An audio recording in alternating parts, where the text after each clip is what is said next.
membahas tentang keselamatan. Ternyata ada banyak sekali dimensi pembahasannya. Dan kalau kita tidak melihat dari banyak aspek, akhirnya kita gagal memahami maksud keselamatan yang Tuhan berikan.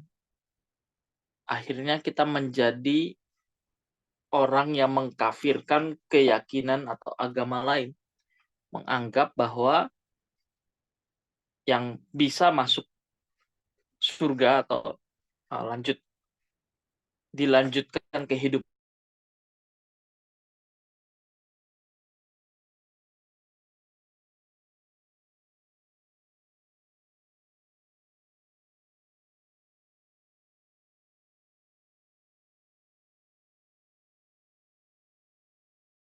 kalau tidak melalui aku, gitu ya.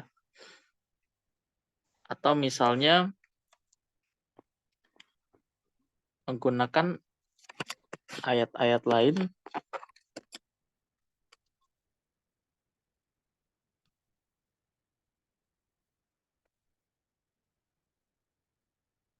seperti di dalam Kisah Rasul 4 ayat 12. Dan keselamatan tidak ada di dalam siapapun juga selain di dalam Dia. Sebab di bawah kolong langit ini tidak ada nama lain yang diberikan kepada manusia yang olehnya kita dapat diselamatkan. Nah, coba bayangkan kalau kita nggak belajar, nggak mengeksplorasi Alkitab, kemudian kita tidak memiliki mentor atau tidak memiliki komunitas, kita mengeksplorasi Alkitab itu secara dangkal. Bukan berarti saya meremehkan orang yang belajar Alkitab secara pribadi, tapi orang itu perlu untuk memahami hal-hal yang sudah pernah dipelajari atau hal-hal yang sudah ditetapkan. Alkitab saja diperdebatkan, ya kan? Maka ada istilah kanon. Ada yang 73 kitab, ada yang 66 kitab gitu ya. Katolik itu kan 73 ya.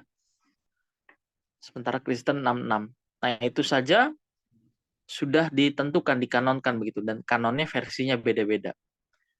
Saya punya teman, dia juga bilang, saya nggak cukup uh, apa? Sorry, kok nggak cukup? Saya cukup baca Alkitab saja. Saya nggak perlu buku-buku atau penjelasan-penjelasan lain. Satu sisi ini dibenarkan, tapi dalam sisi yang lain, ini tentu bisa membahayakan ya. Kenapa? Karena kita perlu mempelajari apa yang sudah diperjuangkan oleh teolog-teolog terdahulu maupun yang sekarang. Jadi secara saintifik, teologi itu sudah mulai berkembang. Jangan lagi kita tertutup, sama aja kayak kita mengeksplorasi dari awal, yang kita sendiri nggak tahu kita mau kemana gitu. Paham ya? Jadinya akhirnya kita salah nih, memandang Kisah Rasul 4 ayat 17 tadi, kita mengartikan itu secara fatalistik. Artinya bahwa ya pokoknya kalau kamu nggak Kristen, kamu nggak selamat gitu kan. Apalagi dipakai tadi apa? Yohanes 14 ayat 6 ya. Ini yang sering sering banget dipakai. Nggak ada orang bisa datang kepada Bapa kalau nggak melalui aku. Jadi kalau nggak percaya Tuhan Yesus sebagai Tuhan dan Juru Selamat, pasti binasa gitu kan. Nah, sekarang kita mau coba melihat apakah pernyataan-pernyataan atau hal-hal yang senada dengan pernyataan yang saya kemukakan di awal ini itu dibenarkan. Ya, memang dari bahasa ini sudah mengindikasikan ya kalau hal itu ternyata tidak benar. Oke, sekarang kita lihat. Kalimat tidak ada keselamatan di luar Kristen dengan tidak ada keselamatan di luar Kristus, itu dua hal yang berbeda. Kalau tidak ada keselamatan di luar Kristen, itu salah. kalau tidak ada keselamatan di luar Kristus, itu benar. Nah, sekarang kita lihat ayat tadi yang sudah kita baca ya. Kita pakai dua contoh ayat yang sederhana. Kita pakai Kisah Rasul 4 ayat 17 dan Yohanes 14 ayat Kisah Rasul 4 ayat 12, maaf. Dan Yohanes 14 ayat 6. Nah, itu kira-kira di luar Kristen atau di luar Kristus itu? Maksud ayat itu.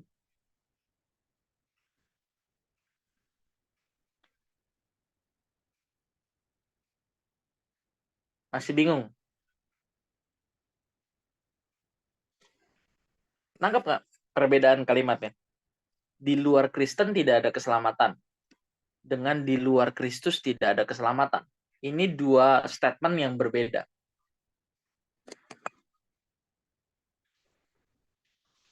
Ada yang mau jawab? Atau langsung saya jawab?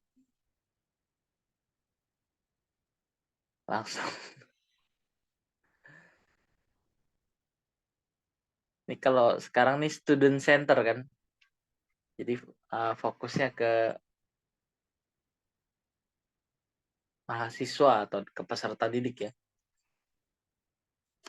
Tapi ini kan bukan sekolah, ini komsel gitu ya. Ya ini sekolah kehidupan ya. Ada yang mau jawab?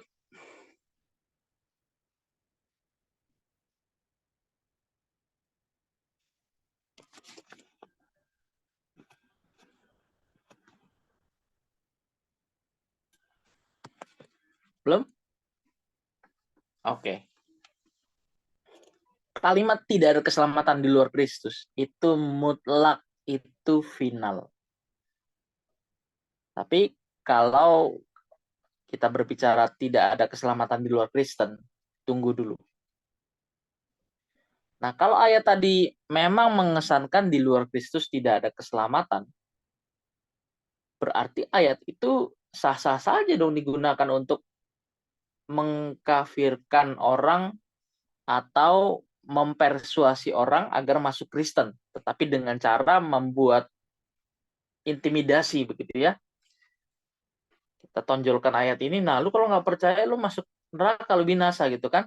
Hanya orang yang percaya Yesus yang selamat gitu kan. Itu kan intimidasi. Ternyata ayat itu juga nggak semudah itu ditafsirkan begitu, diartikan begitu. Wah, jadi rumit dong. Oke, sekarang kita lanjut ya. Jadi tidak ada keselamatan di luar Kristus.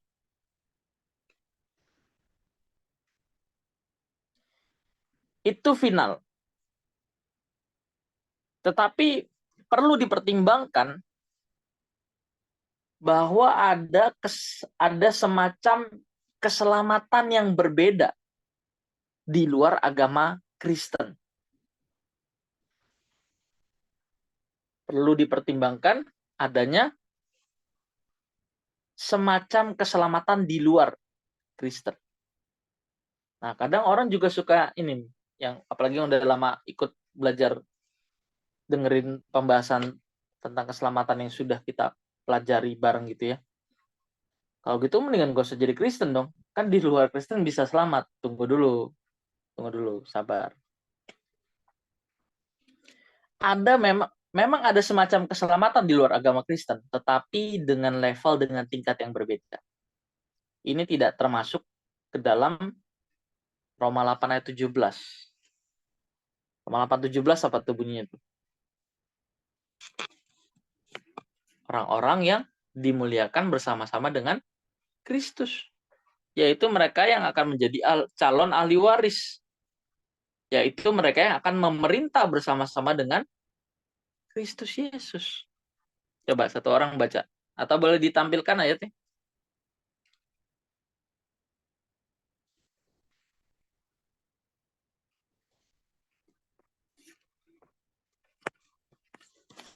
Yang udah ketemu boleh dibaca.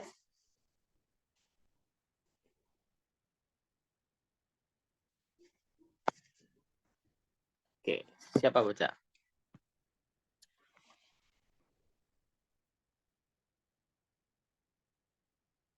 Eklesia, boleh bantu baca?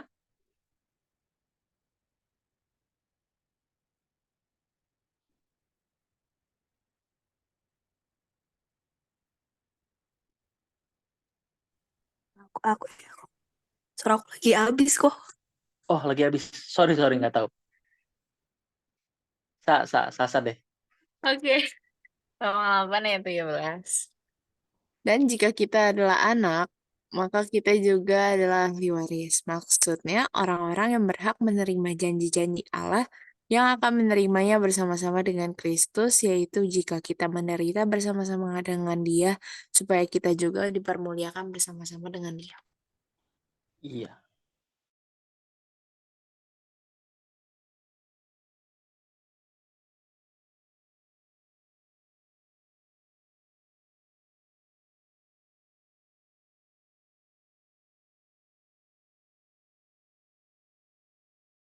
Tiap ayat. Ya, tapi kan Injil untuk apa diberitakan untuk semua orang. Oke, nanti kita bahas ya. Semoga cukup waktunya. Kalau enggak ya kita nanti lanjut minggu depan. Nah, kenapa tadi dikatakan perlu dipertimbangkan? Kalau disinggung bahwa tidak ada keselamatan di luar Kristus, oke. Tetapi perlu dipertimbangkan apakah ada keselamatan di luar agama Kristen?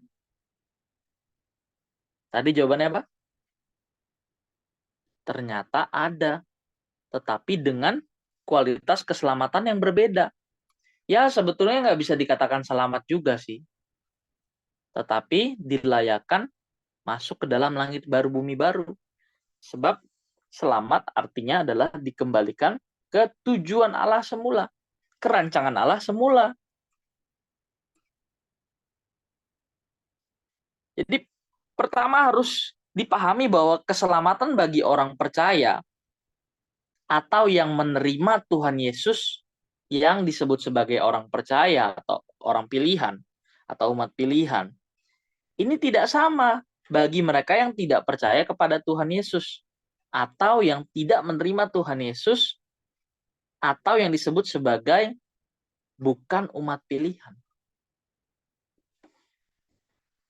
Kalau keselamatan bagi umat pilihan apa? Bagi orang percaya, keselamatan menjuruskan atau berorientasi kepada kesempurnaan sama seperti Bapa. Nah, sempurna di sini bukan berarti bisa menguasai semua bidang ilmu pengetahuan. Tidak. Sempurna artinya tepat sasaran. Tepat tindakannya. Mencapai kedewasaan penuh. Mencapai tujuan. Menjadi manusia Allah. Nah, itu sempurna. Dari kata teleios ya. Matius 5 ayat 48. Dan juga Roma 8 ayat 28, 29. Allah turut bekerja untuk mendatangkan segala kebaikan bagi orang yang mengasihi Dia.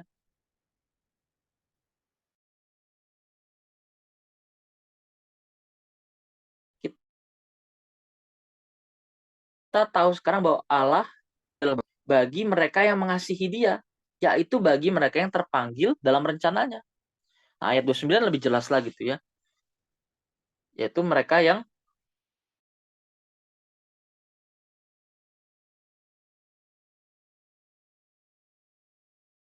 ditentukan dari semula, mencaya anaknya itu menjadi yang sulung dari antara banyak saudara.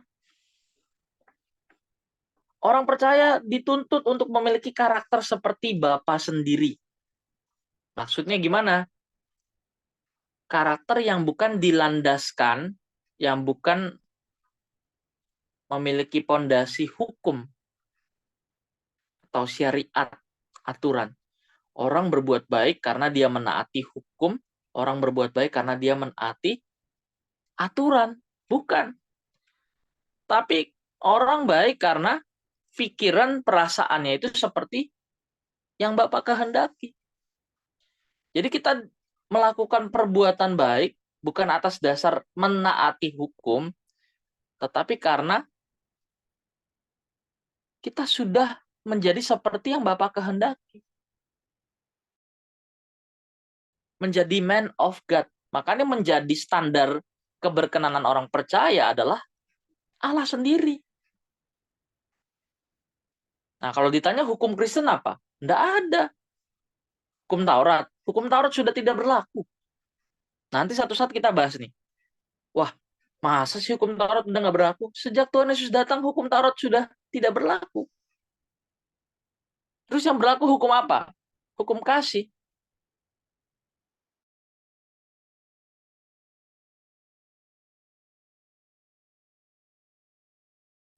Di dalam hukum kasih itu sudah, tapi tentu bukan fokusnya bukan melakukan hukum ya, tapi melakukan kehendak Bapa. Jadi dibuat menjadi lebih radikal. Kalau Taurat jangan membunuh. Kalau hukum kasih, kalau kita sudah membenci orang dalam hati kita sudah membunuh. Berzina artinya bersenggama dengan pasangan yang tidak sah. Kalau dalam hukum kasih, kalau kita sudah mengingini lawan jenis di dalam hati kita saja, itu sudah berzina. Kita mengingini lawan jenis dengan terbakar hawa nafsu kita sudah berzina. Jadi tingkatannya beda, lahiriah dan batiniah. Hukum itu orientasinya lahiriah. Hukum kasih orientasinya batiniah. Nah, ini senada dengan Yohanes 4:24 ya. Allah itu roh. Barang siapa menyembah dia, haruslah ia menyembah dia di dalam roh dan kebenaran. Menyembah dalam roh artinya apa? Menyembah dalam kebenaran artinya apa? Menyembah dalam roh artinya sikap hati. Menyembah dalam kebenaran artinya kita memiliki pemahaman yang benar akan dia. Jadi menyembah Allah dalam roh dan kebenaran artinya adalah menyembah dengan sikap hati yang benar dan punya pengertian yang benar akan dia. Nah, ini kan batin ya. Nah, maka Tuhan memberikan fasilitas yang memadai supaya kita bisa mencapai kesempurnaan tersebut. Nggak mungkin Tuhan suruh kita melakukan yang mustahil. Kesempurnaan itu mustahil loh. Tapi kita nggak dikasih fasilitas. Tuhan jahat nggak? Jahat. Kenapa? Kita disuruh sempurna, nggak bisa sempurna, dan kita nggak punya kemampuan tuh bisa sempurna. Berarti kan omong kosong. Good to be true. Terlalu sempurna untuk dipercaya. Itu mustahil untuk dilakukan. Ngapain Tuhan suruh kita melakukan hal yang mustahil yang nggak bisa kita lakukan? Kurang kerjaan banget gitu kan. Tapi enggak. Yohanes 1:12 bilang apa? Kepada setiap orang yang menerimanya, diberinya kuasa, exousia, hak istimewa, privilege, atau fasilitas keselamatan. Sama aja, itu sinonim. Hak istimewa atau privilege, fasilitas keselamatan, atau kuasa supaya orang itu bisa selamat, itu sama artinya. Apa itu? Satu, penebusan. Tanpa penebusan, orang nggak bisa diselamatkan. Karena penebusan artinya dibenarkan terlebih dahulu supaya jadi benar. Kita dibenarkan supaya jadi benar. Kita dibenarkan, tidak otomatis itu membuat kita jadi benar. Makanya ada pengudusan pasif, ada pengudusan aktif. Pengudusan pasif melalui pengorbanan Tuhan Yesus di kayu salib. Kita dianggap benar, kita dibenarkan. Kita diampuni. Dari sebelum kita lahir sampai kita meninggal. Itu jaminan. Tapi berubah enggak? Kalau kita diampuni dari sebelum kita lahir sampai kita meninggal, tapi kita enggak berubah, ya enggak. Sama aja kita enggak diteruskan hidupnya. Itu sebagai sarana kita untuk bisa mencapai kesempurnaan. Yang kedua apa? Satu kan penebusan, dua, Tuhan mencurahkan Roh Kudus-Nya. Adalah lebih berguna jika aku pergi. Sebab roh yang diutus oleh Bapa, yang diberikan kepada kita, itu yang akan mengajar kita, yang menuntun kita kepada segala kebenaran. Siapa? Roh Kudus. Roh Kudus itu siapa? Rohnya Bapa. Kalau dalam perjanjian lama, Roh Kudus itu tidak dimateraikan, tidak distempel, tidak dicap. tidak tinggal di dalam diri kita. Tubuh kita ini kan bait Allah. Tapi kalau dalam perjanjian baru, Roh Kudus itu dimateraikan. Sadar nggak? Pada saat kita belajar kebenaran firman, kayaknya tuh kita tuh pemahaman kita nggak jago-jago banget. Kita juga nggak pinter-pinter banget. Tapi kok bisa ya Tuhan memberikan kita insight-insight, pencerahan-pencerahan yang sebenarnya kita nggak kepikiran. Kok bisa ya gitu? Nah, kalau orang rendah hati belajar firman, dia punya kebiasaan belajar firman, dia pasti akan mengerti kalimat ini. Oh, ternyata dengan saya merenungkan firman, bukan hanya pengertian di dalam teks saja yang kita dapatkan, tetapi ada penyingkapan-penyingkapan, ada iluminasi pencerahan-pencerahan yang kita dapat, yang sebelumnya nggak pernah kita dapatkan, yang nggak pernah kita terima dari buku-buku atau khotbah-khotbah.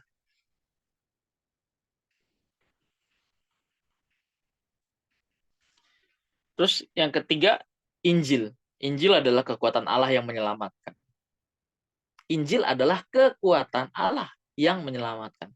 Jadi kalau orang malas belajar Injil, dengan cara apa Tuhan selamatkan? Ini orang Kristen ya. Ke orang Kristen dulu terutama ya. Dengan cara apa?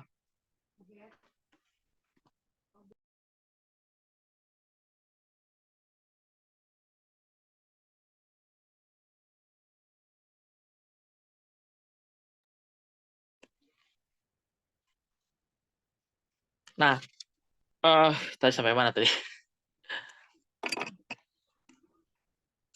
Injil ya, Injil kekuatan Allah yang menyelamatkan. Kemudian yang terakhir apa? Fasilitasnya penggarapan Tuhan lewat peristiwa atau lewat masalah hidup. Roma 8 ayat 28. Kita tahu sekarang bahwa Allah turut bekerja untuk mendatangkan segala sesuatu, untuk mendatangkan kebaikan bagi mereka yang mengasihi Dia. Nah, coba di-highlight tuh. Bagi mereka yang mengasihi Dia. Jangan di-courting, jangan di-discount ayatnya, jangan dipotong ayatnya. Allah turut bekerja untuk mendatangkan segala kebaikan, mendatangkan segala kebaikan bagi kita. Padahal di situ kalimatnya apa? Bagi orang yang mengasihi Dia kan? Coba baca deh Roma 8 ayat 29. 28, sorry. Ditampilkan coba.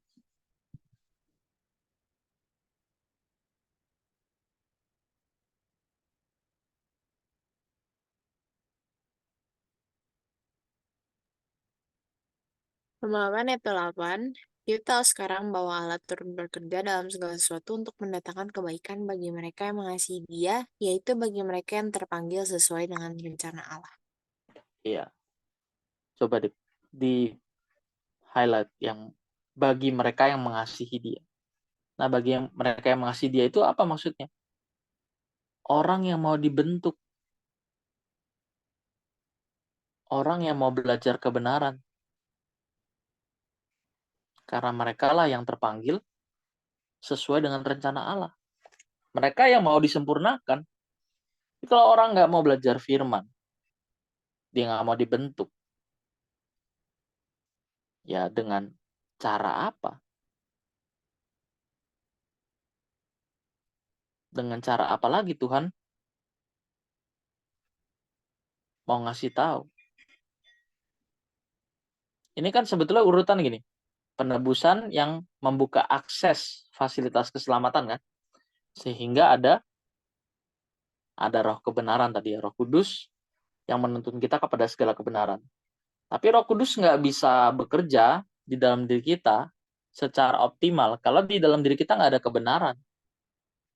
Nah, kebenaran-kebenaran kita pelajari itulah yang membuat kita bisa memahami pendidikan-pendidikan yang Tuhan kasih lewat setiap peristiwa atau masalah hidup. Jadi Roh Kudus Injil penggarapan Tuhan lewat masalah. Roh Kudus dikasih supaya kita bisa ngerti kebenaran. Injil dikasih sebagai sarana supaya kita bisa memahami kehendak Allah. Dan masalah atau peristiwa hidup ini memuat pelajaran, memuat pendidikan yang mana kita menemukan kehendak Tuhan di sana. Jadi ini ngeling. Jadi lewat masalah kita tuh semakin disempurnakan. Ibarat emas itu semakin dibakar semakin murni. Lewat apa? Lewat macam-macam ya. Masalah itu kan banyak ya, lewat gesekan, lewat kerjaan, lewat hubungan macam-macam. Nah, terus gimana mereka yang di luar Kristen? Kalau orang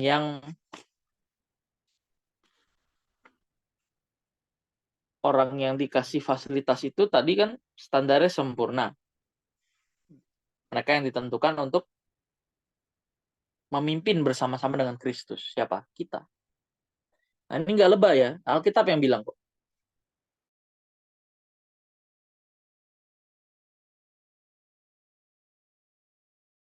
Alkitab yang bilang. Roma 8:17. Kita dikasih kesempatan untuk memimpin bersama-sama dengan Kristus. Kalau kita terbiasa melakukan kehendaknya, kita terbiasa memikul beban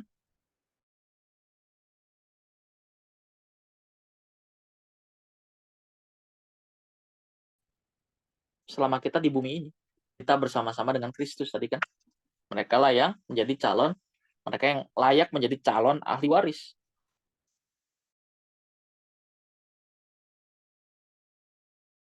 Nah, kalau orang seperti di awal yang sudah kita bahas, di luar Kristus tidak ada keselamatan. Iya, betul. Itu tidak ada revisi sama sekali. Itu benar, itu amin. Tapi kalau di luar Kristen tidak ada keselamatan, tunggu dulu. Ini sama saja dengan melawan kalimat atau pernyataan Tuhan Yesus sendiri. Di mana Tuhan Yesus bilang, aku tidak kehendaki seorang pun binasa. Nah, kalau orang nggak mau terima Yesus, tapi dia baik gimana? Atau kondisinya sebelum Tuhan Yesus datang gimana? Nah, tapi ada catatan nih. Kalau orang nggak mau terima Yesus, tapi dia baik, tapi dia benci Yesus, nggak masuk. Kenapa nggak masuk? Tadi, kalimat terakhir tadi ya. Tadi gimana? Orang nggak percaya Yesus, tapi orang baik, tapi dia benci Yesus, nggak masuk.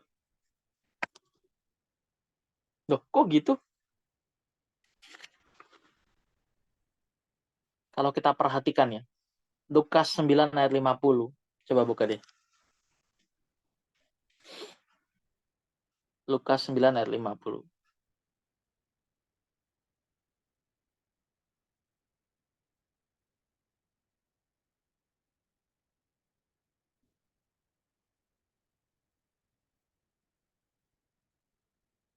Oke. Yesus berkata kepadanya, jangan kamu cegah, sebab barang siapa tidak melawan kamu, ia ada di pihak kamu. Nah, ini orang-orang yang sebetulnya nggak percaya Tuhan Yesus. Tapi mereka baik. Sebab mereka tidak melawan pengikut Kristus. Nah, pertanyaan berikutnya. Benci nggak sama Tuhan Yesus? Kalau benci, ya anti-Kristus. Jadi anti-Kristus secara sederhana adalah orang yang anti-Kristus. Orang yang benci Kristus. Nah, ini tolong diperhatikan setiap kalimat ya. Jangan sampai nanti ada orang yang berkesimpulan. Ini soalnya pernah kejadian nih. Dibilang, wah, Kak Obed ngajarin orang nggak percaya Yesus selamat gitu kan. Orang ateis selamat loh. Siapa yang bilang orang ateis selamat gitu kan? Nah, orang ateisnya karena apa dulu gitu kan? Kalau orang ateisnya dia nggak benci Yesus, dia melakukan perbuatan baik. Nah, ini kasusnya apa dulu gitu kan? Jangan asal menyimpulkan bahwa orang yang ateisme, orang jelas ateis itu kan tidak, teis, teos, tidak percaya Tuhan, menentang Tuhan secara terang-terangan. Bagaimana bisa sih orang ateis, orang yang menentang Tuhan masuk surga sekalipun baik? Paham ya? Tapi kalau orang nggak beragama, maksudnya memang pada kondisi tertentu atau ada kasus khusus, memang tidak ada penginjilan di daerah itu, dan memang dari kecil dia hidup terbiasa tidak ada agama gitu kan, tapi baik. Nah, ini masih bisa diperhitungkan. Baik, nggak benci Tuhan Yesus. Kalau yang nggak tahu Tuhan Yesus itu rasanya sebelum Tuhan Yesus datang ya. Tapi kalau sesudah Tuhan Yesus datang, apalagi sudah ada media seperti sekarang, kayaknya agak mustahil ya orang nggak dengar Injil. Yang penting jangan benci aja. Nah, tugas kita adalah jangan sampai kita buat teman-teman kita, saudara-saudara kita itu benci. Sebab sebaik apapun orang itu, setaat apapun orang sama agama, kalau dia benci Tuhan Yesus, nggak selamat. Baik dalam definisi kekristenan, apalagi itu mah nggak bisa ya, maupun keselamatan versi yang berbeda.